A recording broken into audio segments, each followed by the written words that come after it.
Welcome, everybody, to the Inner Carnivore Podcast, episode 28, with my guest, Temple Stewart. Before I get in with Temple, a guest I'm very excited about, whether you guys are streaming this on iTunes, Spotify, iHeartRadio, Amazon Music, or watching the full video on YouTube, do me a huge favor. Hit the like button, subscribe, leave a review, share it with your friends. It helps more than you guys know.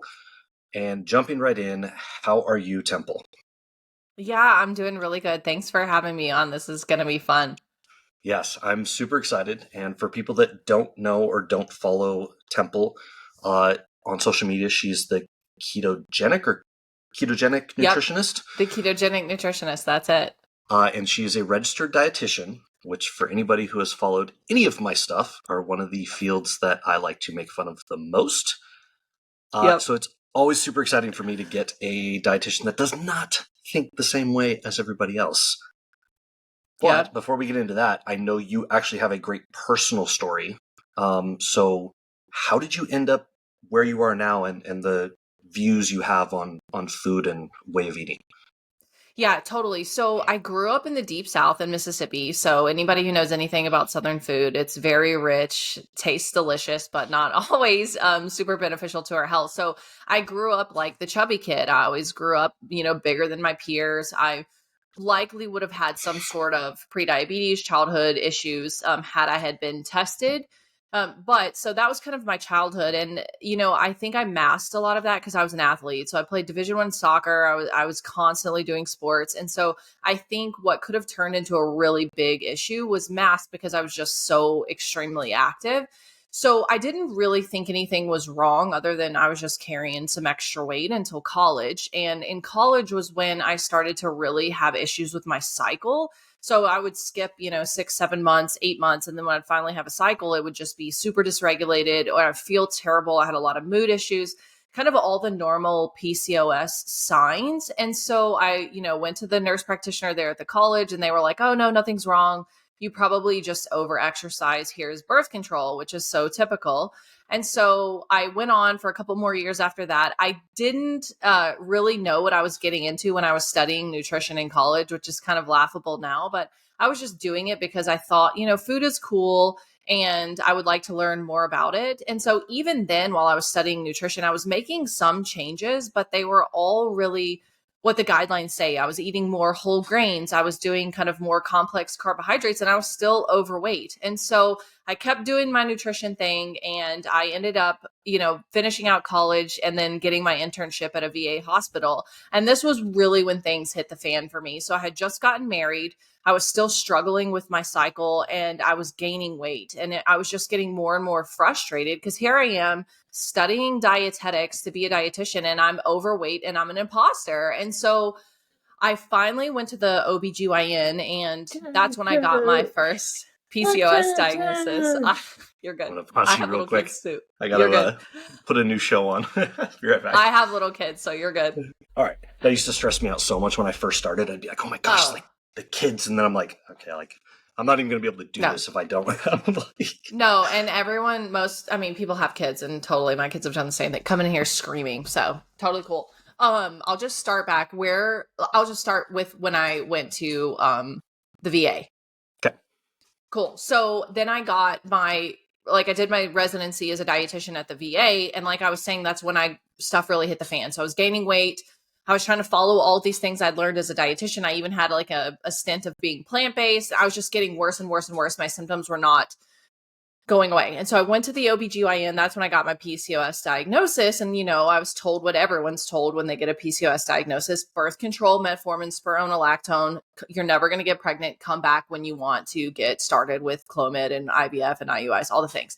And so I wasn't happy with that. And I was more frustrated at that moment than I had ever been with what was going on with my weight. And so that's when I decided, you know what, I'm gonna have to go on the fringe here and try some things that maybe I haven't tried before. And so I got my hands on a couple books. Why We Get Sick by Dr. Bickman, which I mentioned on every podcast I'm ever on because it was really life-changing for me. And then The Obesity Code were the two books that I really, I just soaked them up and I started to trying it. And within a couple months, I had already lost 35 pounds. My cycle returned. I started having normal cycles within the first month or two. And so I just started to see this profound change in my life. And I really had like this, I don't know, early life crisis, because I'm realizing, oh my gosh, everything I taught was a lie and didn't work for me. And now here I am healing myself with quote unquote, like, rebel nutrition and alternative nutrition stuff. And so that's really what kicked the whole thing off. Then I started using it in patients and veterans at the VA, and the results were truly astounding. And it was one of those things that, like, once you see it, you can't unsee it and you can never go back. And I realized very quickly, okay, my time in clinical dietetics is short, because this is not what I want to do for the rest of my life. I was seeing what people were being fed in the hospital, was just horrific. And so pretty soon, I actually ended up working in clinical for like 4 years, but I started my private practice in the meantime. And so that's essentially the roundabout way of, how I got here. I had my own health story, and then I started helping veterans, and I realized, like, wow, this is the most impactful thing I can do. And nutrition really isn't what we were told. Why do you think there's a disconnect? Because, like, I look at just modern healthcare in general, and you can't deny this meteoric rise in obesity. Like, everybody just talks about obesity, but obesity is linked to so many of these other issues.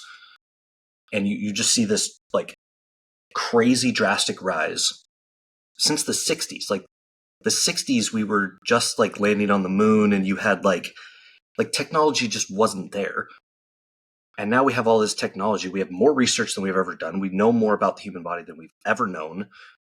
Like, I can go and spend the next 25 years reading studies on PubMed, and yet we still practically believe, like, we've gone from the food pyramid to my plate, and it's not that much different, let's be honest. No. How? Like, how are we where we're at, and why are people so resistant to even try out another method? I think it goes, if you were to go all the way to the top, I think there's a million different reasons we could try to discuss. I think environmental toxins, I think exposures, I think, formula from infants. I think we could go on and on about the little things, but I think ultimately it comes down to money all the way at the very top. And you'll see this in across the entire medical systems. It's with dietitians, it's with big pharma, it's with doctors.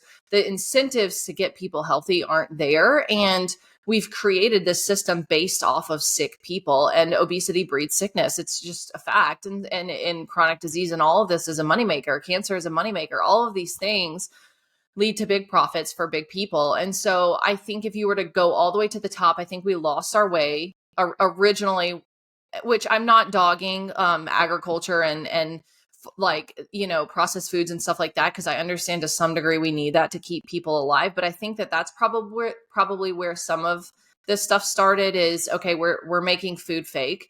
And then we turn into fake food into, okay, now we're treating people for these diseases that we made, but we're not actually healing them. We're just treating their symptoms, and oftentimes making it a lot worse. So ultimately, I think the answer to that question comes down to money. Whichever way or route you decide to get there, it comes down to money, and people are never willing to give up money, right? It's I think the root of all evil in a lot of ways. And so ultimately that's the answer to your question. But I do think there's a lot of co-founding factors as well. I think we're burdened by environments that are just not conducive to thriving. I think we're exposed to pesticides in our makeup, and I think all the way from in the womb we're getting microplastics, and our parents are doing sugar and seed oils. I could just go on and on about the little things, but like I said, if you went all the way up to the top, I think it again comes down to profit. Yeah, I completely agree, and I learned that firsthand. So I posted a video on LDL, the main study on LDL, right? And it went crazy. Like, it just hit over 1 million views a couple days ago. That's awesome.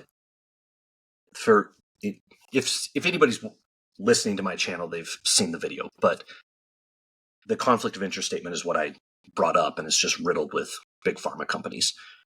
The number of people, just your everyday people, who come into the comments section to defend the data, no matter who is on it. They're like, who cares? Like, is the data wrong? Like, who cares if Pfizer sponsored it? Who cares if Pfizer paid these people? Does that change the data? Like, it just blows my mind. And I'm like, okay, how I get from an institutional standpoint, right? Again, we're a capitalistic society. It's you have to make money. Like the more patients you see, the more money you can make, the more prescriptions you write, the more money you can make. Like, and if you just see somebody and double check their history and write them a prescription, then that's just like the money maker. And I can see patients every 10 minutes and I can see, 6 or 7 an hour and they have to wait and I don't care. And we go. But the average person, like I can tell you what a doctor visit is going to look like based on my own symptoms. I go, okay, here's what's going to happen. They're going to make sure I'm not allergic to something. And then they're going to offer me this prescription. And that's all that's going to happen. They're not going to ask me any questions. They're not going to ask to verify anything I wrote down. They're not going to ask me if I tried the prescription before. They're just going to get me in, write a prescription, and say, come back in 2 months and we'll see if this works. And I'm like, it's just mind blowing to me. Yeah, it's sad. It really is. I get patients' labs back all the time. That's what I do 90% of the time is look at labs and tell them what I see. And I can't tell you how many times I'll see somebody come back with a high A1C, high fasting insulin, high glucose, and their doctor's hyper-focused on their LDL. And it's like, that is the very least of your problems at this point. I mean, you have every metabolic dysfunction lab value that we could even talk about. And now you're just getting pushed on a statin. So you're spot on. It is, I mean, it's sad is what it is. How do people, so when people find you, right? Do they know that you have this different view, or is it like, hey, I'm just going to a dietitian, and then they're like, wait, what? That's not what my doctor said. Yeah. So I don't do anything with any medical, I don't do anything with insurance. So the only thing I'll do with insurance is take HSA or health savings plan.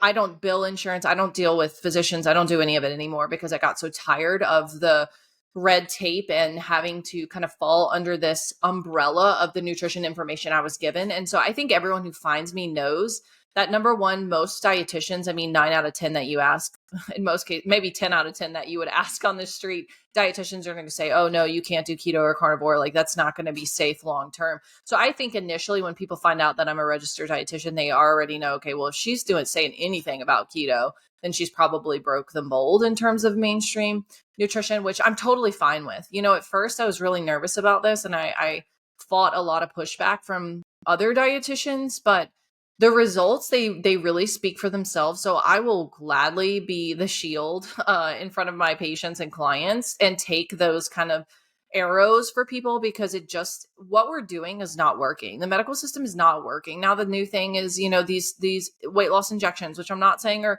always bad, but it's just what we are doing. You don't see any real improvement in quality of life with people. We're continually seeing autoimmune diseases, chronic diseases, cancers. I could go on. I don't think we've seen improvement in any of these cases going down. And so I'm fine breaking the mold, as you know, and you are too. Like, it's just, if that's what we have to do to at least shift or help a small subset of the population, hopefully more, just like you, I'm willing to take it. Yeah, no, I totally get it. And so we talked prior to the show starting about Mike Sweeney, who's I think he says he's on Instagram. I don't know where he actually is. He says he doesn't actually use it, but he's on Twitter, the Low Carb RD, and he's based out of the UK. And I had him on a few episodes ago, and he talked about how, I believe he's in a clinic. I don't think he has his own practice, but he's talked about the pushback he's gotten from his peers where they'll come in and be like, bro, why are you doing this? Like, why are you suggesting low carb? Like, how can you do this? And he goes, but look at their results. And they're like, no, we don't care. How can you do this? Do you get similar being in your own private, or are you kind of shielded from that? So I don't get as much being now that I'm a private I'll get the on the fringe dietitian who comes and finds one of my posts and goes off. But when I first started when I was in the hospital, I worked using low carb keto for about 2 years. And at first I was so scared I wouldn't even say it out aloud to other dietitians. I would only use it with my patients. But then once I started getting like hundreds of patients coming off insulin and lowering all these dosages of this and putting their A1Cs back into normal ranges. I was, to heck with it. I don't care who knows what I'm doing because it's working. I started getting referrals. It was so wild. So I was a flow dietitian. So I covered everything. I did oncology, cardiovascular. I went to people's homes. I did outpatient. I did everything. So I knew a lot of the physicians in the hospital just by nature of working on their units. And so I started to get referrals from clinics that were 60, 70, 80 miles away because we were able to get them off working with this endocrinologist who was open to it. We started getting people off insulin, which is like unheard of in the hospital setting, And so initially I was getting like, oh, you can't do that. That's against the rules. You're not following like dietitian, scripts. And I was like, well, you know what? I don't care because my patients are finding me on Facebook and begging me to take them at a different, like, it was just crazy, this stuff that was happening. And it was so much so that my morals and my ethics were challenged because it's like, do you go with what the institution says and like fall into line like a good dietitian and don't get into any trouble? Or do you be okay with getting into trouble, but seeing these outcomes and changing people's entire lives and getting them off medications and lowering their insulin dosages? And I was totally fine with, I would never say putting my job on the line, but definitely my reputation. And so now I don't get much pushback because one, you can't really argue the data anymore. Like you can't, like, there's so much of it that it's not arguable in a lot of ways. And so, and two, I've just don't care anymore. It's just a blessing block, or like, if you're going to come at me and not, have a solid argument, and you're just going to be mean, I'll just see you later. So, and again, like you said, people are losing 80 pounds, 150 pounds. And it's like, okay, well, you can say that it doesn't work, but here's like 25 examples of it is working, So I don't know. I think that kind of stuff speaks for itself. Yeah. It's wild to me that it's like our entire society is results driven, right? It doesn't matter as long as you get the results. Like, doesn't matter what your team does as long as they win. It doesn't matter what any company does as long as they bring in money.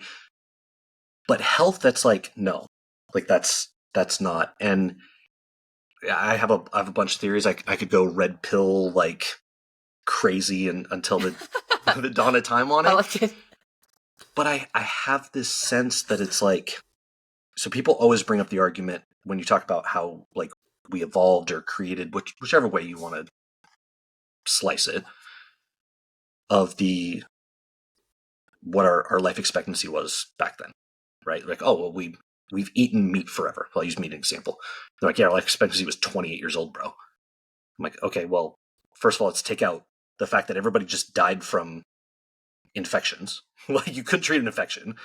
Like, yeah. Watch the Game of Thrones. Like, the baddest guy in Game of Thrones dies from a cut. Like, so let's be real. But then I equate it to, we're just really good at keeping people alive. Like, you don't die from your first heart attack anymore, like most of the time. You don't die from all these diagnoses. Like, you can come back from all of this stuff. We just keep people alive. And I feel like we're in this, hey, our goal is to keep people alive as long as possible. Let's keep getting the life expectancy up. And I'm like, why? I watched both my grandpa and my wife's go 10 years of just this decline. Like, I watched my grandma, she suffered from a rare form of ALS, and I vividly remember, like, pretty much my entire childhood, her going from walking to only walking a little bit, to being wheelchair bound, to being bed bound. And I mean, this is like a 10-year span. And I'm like, why is that what we want? Like, we only want life expectancy, and nobody actually cares how they live during those years. Yeah, it's awful. There's a difference between being alive and quality of life, right? And so I don't know about you, but I surely want to go out with my boots on. I don't want to be laid up in a bed somewhere for 5 to 10 years, like, is the reality for the majority. And yeah, it's sad. And you're right. We've become very good at keeping people alive, and I, in the medical system, I don't disagree with that. Like, if I, get shot in the leg, I'm not going to go do naturopathic medicine and pay attention to what I'm eating that day to try to heal my leg, right? I'm showing up in the ER. And I think we are very good at that in a lot of ways. But I think where we need to make the biggest adjustment is like, okay, are we Are we helping improve people's quality of life so that they can play with their grandkids when they're in their 90s, so that they can get on the floor and get back up, so that if they do, God forbid, fall down the stairs, they can live from it or live after it, and I think that that's where we have gone astray, is like, yeah, there's just a difference between being alive and quality of life. And I definitely want to go out with my boots on. I've said that on a podcast I was on like 2 weeks ago, where somebody mentioned the Sean Baker, because I'm carnivore, so I'm a little bit more extreme than you are. Somebody mentioned the Sean Baker, where he's like, I honestly don't know. There are no long-term studies on what eating only meat is, and people love to use that one. I'm like, what do you want him to say? There aren't. So is he supposed to lie? But what I told them is, I'm like, okay, if I think, I have a science background, if I think from a physiological level that all of these things are getting better, right? So me personally, I lost some weight. I don't have the inflammation in my knees anymore. I was a college athlete. I'm missing the meniscus, most of my meniscus in both knees. I had shoulder surgery. I had elbow surgery. I had 4 surgeries before I was 21 years old. Like, I'm used to, my life was waking up feeling like I got ran over by a Mack truck. Like, that's just my life, and I dealt with it. Yeah. But that's better. Like, skin issues are better. Like, gut issues are better. And nothing drastic, but just everything is better. And all these metabolic markers are better. And if you're going to tell me that this way of eating is going to kill me at some point, well, it's hard for me to believe that your body would say, yes, every single thing is going to get better. All of these things are going to improve. Oh, but by the way, it's also going to kill you. And I'm like, you know what? If I die 10 years earlier, but I feel good, like, I'll eat this way until I stop feeling good. Okay? If I die 10 years earlier because I eat this way, okay. Like, I'm going to go out 71 years old feeling great and not being in assisted living for the last 15 years of my life.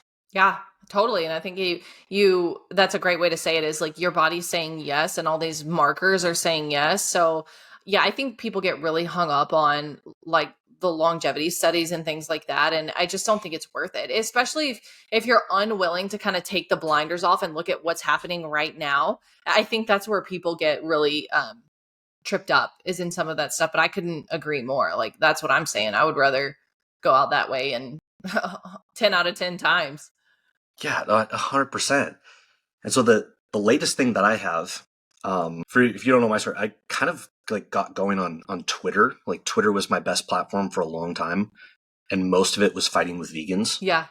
And then I realized that was boring and it wasn't very intelligent. You never win. Yeah. Yeah.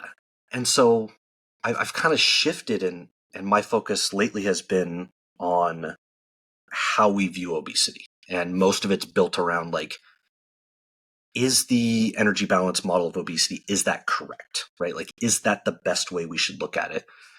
And I've seen you a bunch, and one of the reasons I love your stuff is you're very passionate about responding to some of these criticisms of, the calories in and calories out and carbs and all of that stuff.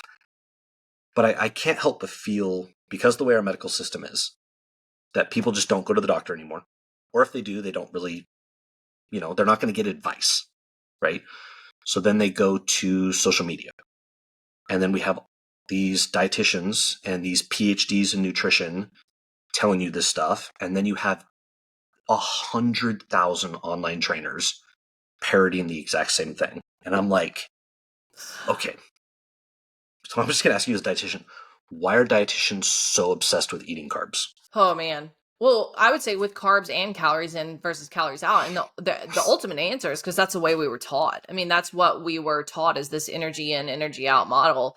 And that's what our schooling was about. That's what, if anybody did any specialized weight loss certifications or anything like that, it's all calories in, calories out, and carbohydrates. And there's nothing, I was not taught one thing on the macronutrient effects on your metabolism, your hormones, what's happening, like on a I took biochemistry, but we didn't go into like, this is the breakdown of sugars and what happens to insulin and all this other stuff. Or if we did, it was separated from what happens in the body. And so I think that's where the huge division is. And it, a lot of the times it comes down to like biochemistry 101. Now that I'm in a doctorate program, I'm looking at this from a totally different lens of clinical experience. And So carbs and energy surplus, or calories in, calories out, it's just the way that we were taught. And same thing with personal trainers, same thing with nutrition and PhDs, all our PhDs in nutrition, all of us were taught the same thing.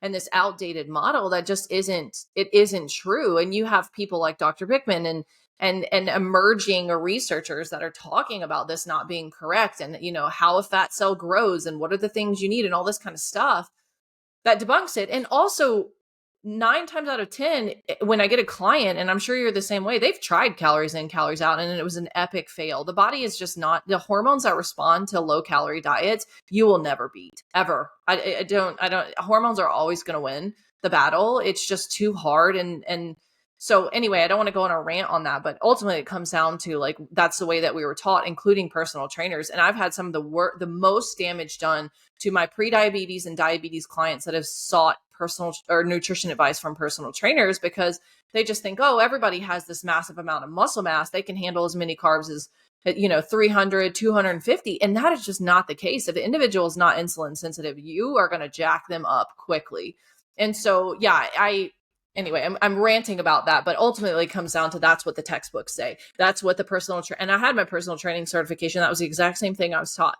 So it's just like, but it doesn't work. I've tried it. I've done it several times. And most of the diet models, if you look at them, whether it's Weight Watchers or Noom, anything, they all just have different ways of doing calories in, calories out, or low calorie. Like they're all red light systems, or Weight Watchers is a point system, but ultimately it's just, oh, you can eat as much low calorie foods as you want, even though it's going to spike your insulin and you're going to be in fat storage mode for 100% of the time. And that's the missing link, is like, okay, but what are these carbohydrates and what are these different macronutrients doing to our hormones? And that is the piece that we have left out completely. And that's, so I come from a personal training background as well. And I don't coach currently, but so I have a bachelor's in sports medicine.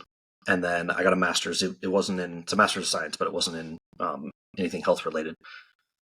And I worked as a personal trainer. I hired personal trainers. I trained personal trainers. And everything that I hear is personal training textbook 101, right? Like 3,500 calories is 1 pound of fat. If you do 500 calories a day, you're going to lose 1 pound of fat over the course of a week. And we have this, everybody I talk to, I have not told you how many times people go, are you a nutritionist? Are you a dietitian? And I'm like, okay, I've been around enough dietitians. I've taken in enough information. They all spew the exact same information that I learned. Like anatomy and physiology 101, yep. Like chemistry 101, microbiology 201, whatever it was, it's all the same. Like, and I'm not dogging your education, like, by any means. I know there's a ton that goes into it. But I'm like, this is all basic stuff. Like, this is all basic stuff that's being told. I have dietitians holding 10 slices of bread telling me that I need to eat this many carbs a day. And I'm like, but I kind of get what you're saying. Like, I need glucose at some point, but no, I don't. And you are literally picking the most inflammatory, like, food to get the biggest reaction that you can by holding up white bread. Like, come on. Let's take a look at glycemic index. What's 100? White bread. Like, come on.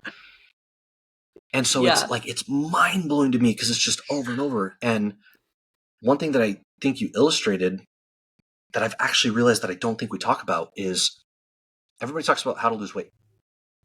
How are you going to lose weight? How are you going to lose weight? What do you got to do to lose weight? Like, honestly, like, from somebody who can't, like, can yo-yo my weight pretty well, you can lose weight eating anything as long as you can restrict everything else enough. And you're fairly metabolically healthy. I'll caveat that.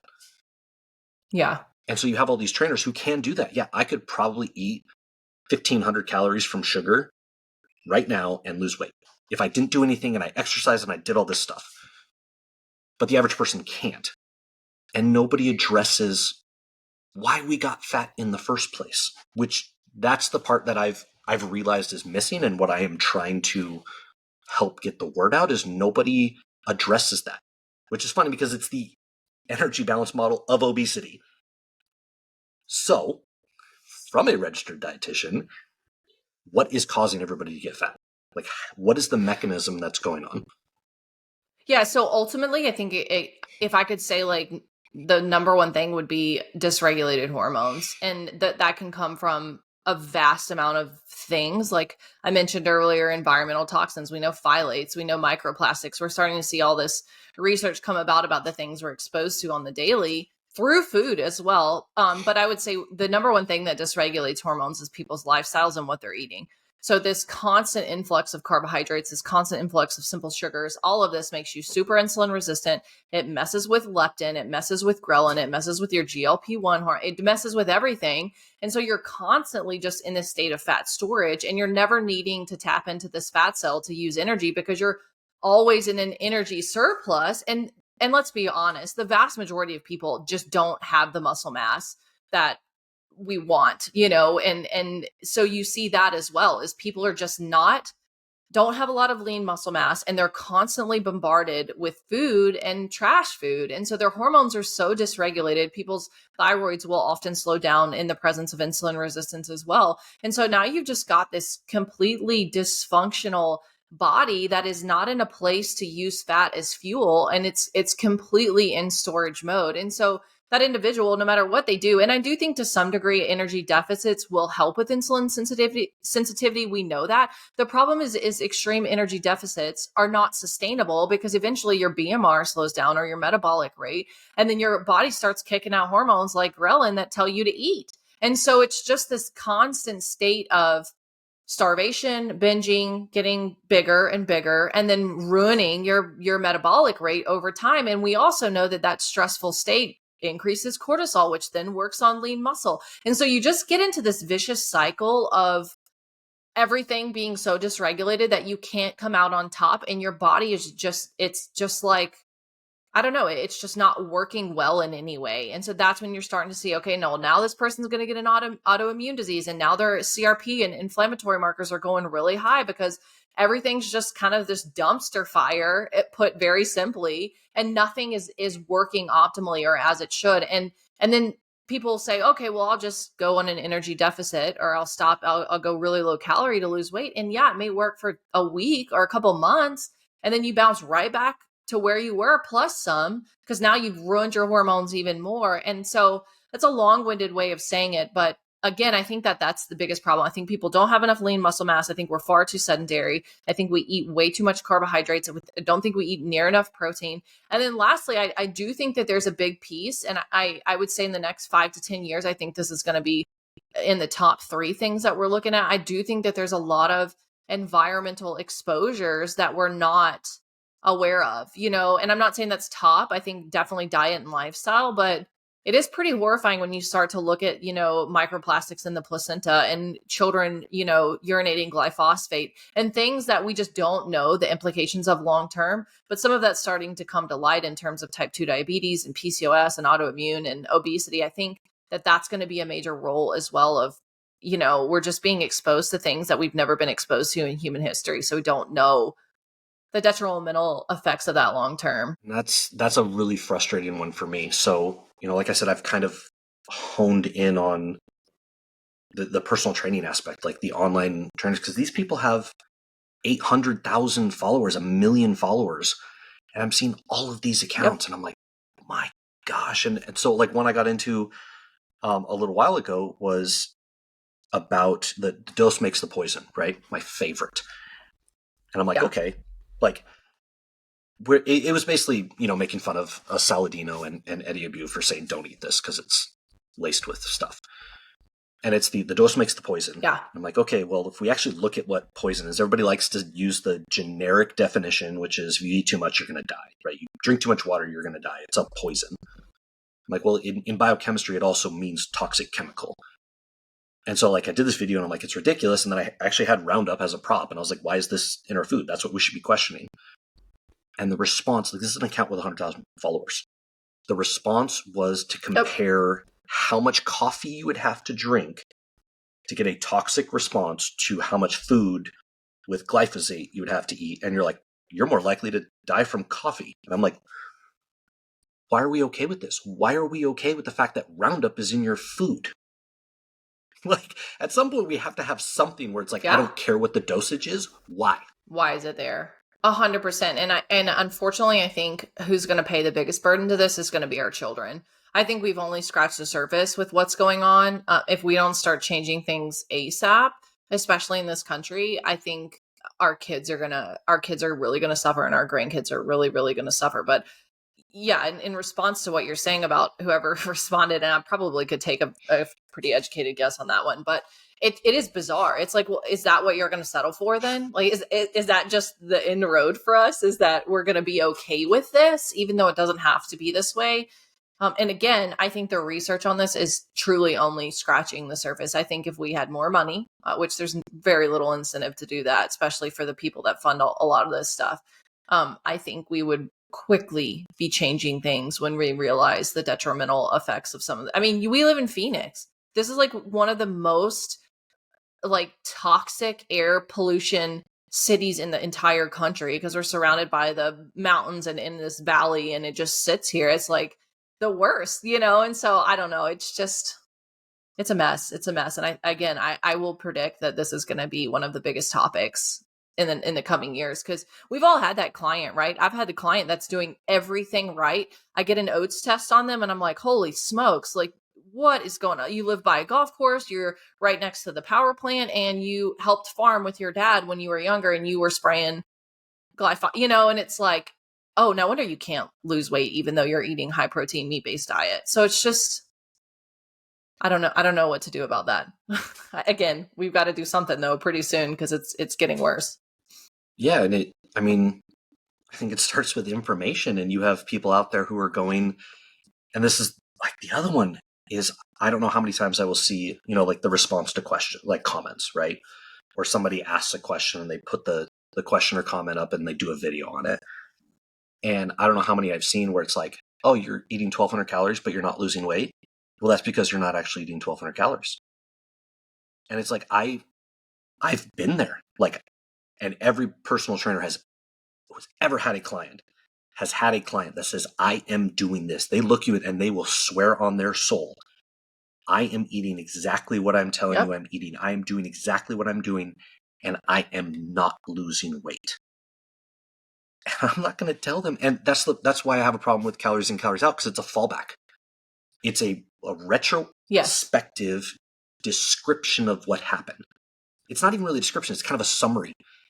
And it's like, okay, well, I don't actually know what's going to happen, which is why it shouldn't be a model, because it can't predict anything unless you're in a metabolic ward. And if you gained weight, well, then you were in a surplus. And if you lost weight, you were in a deficit. I'm like, well, I ate 1,000 calories. Well, you must have been wrong. It's bizarre. Yeah, it makes no sense. And we're starting to see people argue against it. I think if one thing helped the hormonal argument is the GLP-1s. I mean, to be honest, because now I will say a huge reason they work is because they kill your appetite in a lot of ways. It's certainly not the only one, but they do mimic some of the same effects as a ketogenic carnivore diet in a lot of ways. And so I think that has boosted. It's funny, like the same people who scream calories in, calories out are the same ones pushing, oh, get on a GLP-1. And drug. It's like, oh, but wait, I know. It's like, wait, I thought the only thing that matters was the calories in, calories out. So if anything that good has come from that, I think it's helped people realize, okay, there is a hormonal component to this, a big one, and it matters much more than the calories. But you're spot on. Like, there's no way to know how you and I just sitting here are burning completely different caloric measurements at any given moment. So it's just not as simple as calories in, calories out, period. And if it was, nobody would have a weight problem. Yeah, and that's what I've aimed to do with my silly experiments, which I don't know if you saw my latest post. I literally just posted this morning. So I did the 21 days of carnivore, and I ate 4,000 calories a day. I did like my TDEE calculator. I calculated out what I should do. I should have gained like 7 pounds, and I lost 4 pounds. And so then, of course, like everybody comes out and like, well, you're not doing it right. You're not. I'm like, okay, whatever. But I was like, I want to illustrate a point because, first of all, these are obesity models. Like, they're supposed to tell us why we're fat, not how to lose weight. Yep. And then it's this notion that just a calorie is a calorie, and as long as you eat calories and you get enough protein and you get your micros, then it's all the same and it doesn't matter where it comes from. I'm like, okay, I will test that out. And one of them is hormones. And it's, like you said, leptin and ghrelin. Like, I have done extreme, like I've done amateur bodybuilding. I've done extreme dieting down to the, I feel like I'm going to die. And yes, people, you can overcome some of that ghrelin. Like, you just have to like willpower yourself to not, but that's miserable. Like, nobody can do that long term. And we shouldn't ask people to do that long term. And so for carnivore, like, I literally had to stuff myself. Like, I did not feel well eating that much food and lost weight. And so I'm like, okay, so if we're going to look at how people get obese, and I can't do it with carnivore, which I get, I'm a different, like, I have a decent amount of muscle mass and I have a, a solid, flexible metabolism. But now I'm going to put it to the test, and I'm now going to do 4,000 calories of absolute junk. Like, I went to Costco, like, I didn't want people to see my cart at Costco. Like, I was getting like frozen fried rice bowls. Like, I got Pop-Tarts and Twinkies, and like, it's got Eggos. Like, I'm going to eat Eggos with probably fake syrup. Like, it's going to be miserable. You're like, wait, oh my tell gosh, me you got labs first. Did you get labs? We have to do not labs yet. So if I'm trying to get in. I'm trying to get in labs before I start. I'm going to start on Friday. So by the time this airs, it'll probably already be done by the time this airs. But I'm going to try and get labs on it, because I'm also going to be interested if it affects my cholesterol. Because knowing Nick Norwitz, which I'm actually, like, I talk with Nick quite a bit, I'm going to eat a bunch of junk, and my LDL is probably going to go down, which is going to be the biggest, probably. like, triglycerides are probably going to go to 300, but yeah. So I'm going to try and kill myself, but like, literally nobody is going to take me up on this thing that I won't gain weight. Like, yes, I'll gain water. I'll factor in water, and it'll probably be 5 or 6 pounds. But I don't want to. Why would I want to gain water anyway? Anybody who's gained 10 pounds of water weight knows it's not comfortable. I don't know why you'd want to do that anyway. No. But that's what I'm trying to show, is you have to understand the mechanism of how it is you're getting fat. And if you can control your hormones, it's really hard to get fat. Bingo. Yep. You just said it. It's hormonal regulation is key to long-term weight management, period. Yeah. And so the one I did want to ask you, and we'll kind of like segue this into the end so we don't end up doing this for like 2 hours, is women specifically. So that's an area that I have never, like, obviously, like, it's not something that's natural to me, right? And so I've never really dove deep into the difference in the male and female. And it's flabbergasted me. Like, I can find a dude and be like, hey, just eat this and they'll lose weight. And I'm like, man, this training thing is easy. And then I have a female, and she's like, I'm doing everything and doesn't lose weight. Like, I know it's hormonal, but why? Like, what is it about a female that they need to take into consideration that these male personal trainers are telling them that's just ruining it, basically? This is a great question, and I'm glad that you bring this up, because this is often brushed aside. There's a couple reasons. One, I think the female body is it's nothing short of a miracle in terms of what it can do. It can reproduce life, and then it can feed. I just think it's amazing. So I'll say that, understanding that you have to realize that when a female, our bodies are made to reproduce and made to keep that baby alive. So we need fat storage to do so. Breastfeeding and creating life, we just gain fat easier. It's all hormonal, of course, and there's a billion different things I could go into with estrogen, progesterone, etc. But that is essentially why we gain weight so much easier and have struggled to lose it. It would not make sense if the women's body lost weight as quick as a man. One, because it would put us in danger as well as the child and or the baby in the womb. And so it does not make sense for us to fluctuate as easy and as quickly as men, period. We also don't naturally carry as much testosterone because we're not the ones that are expected to run out and, kill a bear for food. And so, and that's one small example. Men are just physiologically stronger, bigger, faster, you name it. And we're meant to be nurturing, caring, and reproduce. And so I know that may be offensive to some, but it is what it is. And it's so the truth, like with that, that comes a lot of hormonal changes. And we're also very sensitive. So women's hormones, I like to explain it like women's hormones are like an orchestra, whereas, you know, you can tell when one thing's off, or like the tuba player sounds horrible, it's going to throw the whole thing off. Same thing with women's hormones. Men are like kind of like a 3-man band. Like you can tell, but usually one guy can kind of carry it, you know? And so men have that advantage, and it's both. There's not one bad or one good. It's just the way that survival it created us. And so we also cycle over a period of a month, whereas men cycle over a period of a day. And then we also have several stages of our life. We go through we go through puberty, reproductive stage, and then we have perimenopause and menopause. And all of that comes with its own host of hormonal differences, whether it's thyroid sensitivity, leptin and ghrelin, estrogen, progesterone, all of it matters. And so when we talk about weight loss in the female, we have to understand that there's different ages and stages. There's different reasons why things are happening when they're happening, and being sensitive to all that and helping regulate all of it throughout that female's life cycle. And so I say all that to say we could do a whole podcast on women's weight loss and, you know, reproduction and perimenopause, but it would be silly not to address some of those things. Like someone in menopause may need to be doing something different than someone of reproductive age. And the sad truth of it is a lot of nutrition science has not focused on any stage of women. It's just focused on us as just kind of there as the same as a man. I don't think that's helpful. And then it definitely hasn't looked at different weeks of our cycle. So even just the week before our quote unquote bleed week, or the week after, and all that kind of luteal phase. There's just so many shifts and ebbs and flows in this cycle that it's important to acknowledge. We become more insulin sensitive here and less insulin sensitive or resistant here. And so all of that comes with a little bit of shifting things. And I don't want to overcomplicate it, because overall it's still the same. Like protein matters, low carb matters, lean muscle mass really matters for women. And so anyway, that's kind of like the short end of it.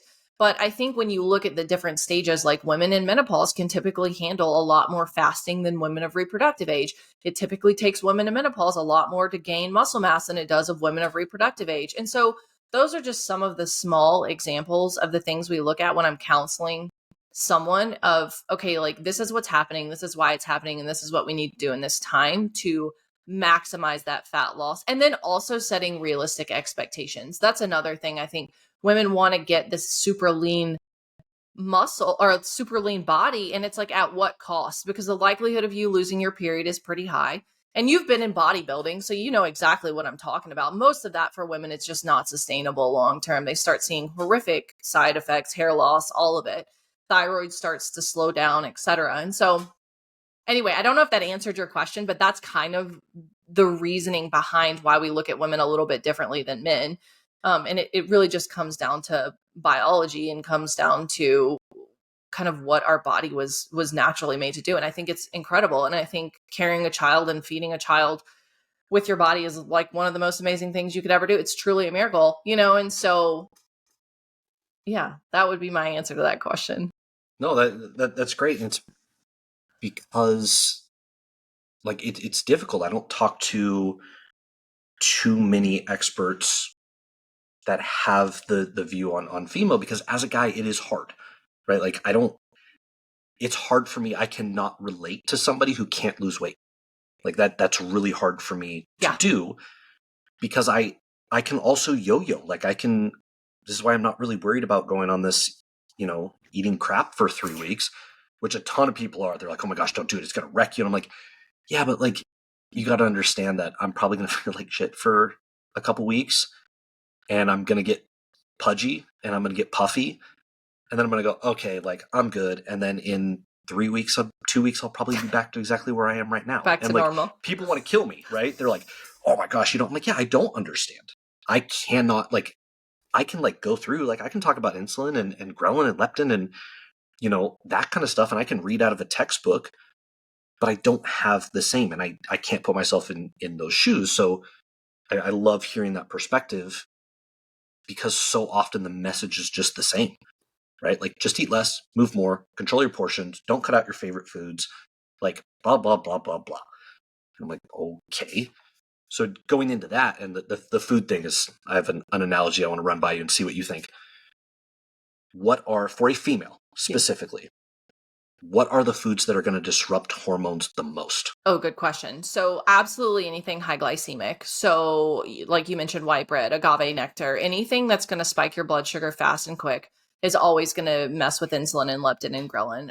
I think any of these just Franken foods would be a good way to call it, the things that you put in your Costco cart, Eggo waffles and all that kind of stuff that just contains a lot of ingredients that are unrecognizable by our systems in a lot of way. The dyes, the artificial flavors, the MSG, all that kind of stuff is not helpful for women at all. And then I think on the flip side of that, I think one thing women are very scared of is red meat. I think women really get nervous around foods that are very naturally supportive and things that I would consider superfood, liver, organs, meat, fish, seafood, all of these wonderfully nutrient dense foods. I think women are ingrained to fear them and think, oh no, that's going to make me big. That's going to make me fat. In reality, those contain more nutrients than 99% of the foods on the planet. And so I think anything processed, you watch out for. Anything high glycemic, spike your blood sugar, you watch out for.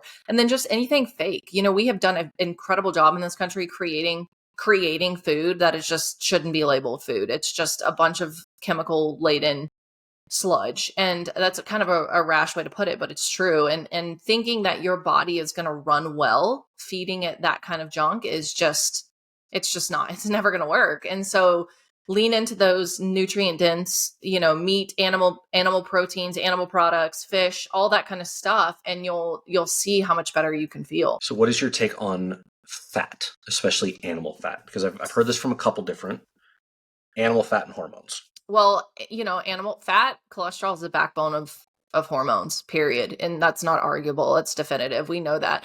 And so one of the ways I would say top 3 ways women mess up their hormones is going low fat and or unintentionally being low fat because they're hyper focusing on plant foods or lean proteins. And then they go low fat and now they're lost their period and they feel like a dumpster fire because their testosterone's so low because they can't make hormones correctly without cholesterol. So I don't fear fat. I control fat in a way that I'm not. A lot of keto people and probably carnivore to some degree too will just do extra stuff with fat. Like they'll just be mixing MCT. And I'm not saying this is always bad, but like most people don't need to be drinking, 2/3 a cup of MCT oil a day or those kinds of examples. So I just say caution that kind of stuff. But the beautiful thing about protein, if you eat it correctly, it's packaged with fat as it should. A piece of beef, a steak has the perfect amount of fat. Add a little butter to it and there you go. And same thing with an egg. Like an egg has perfect macronutrient makeup of protein and fat. So why are we messing with that? And why are we cutting out a macronutrient?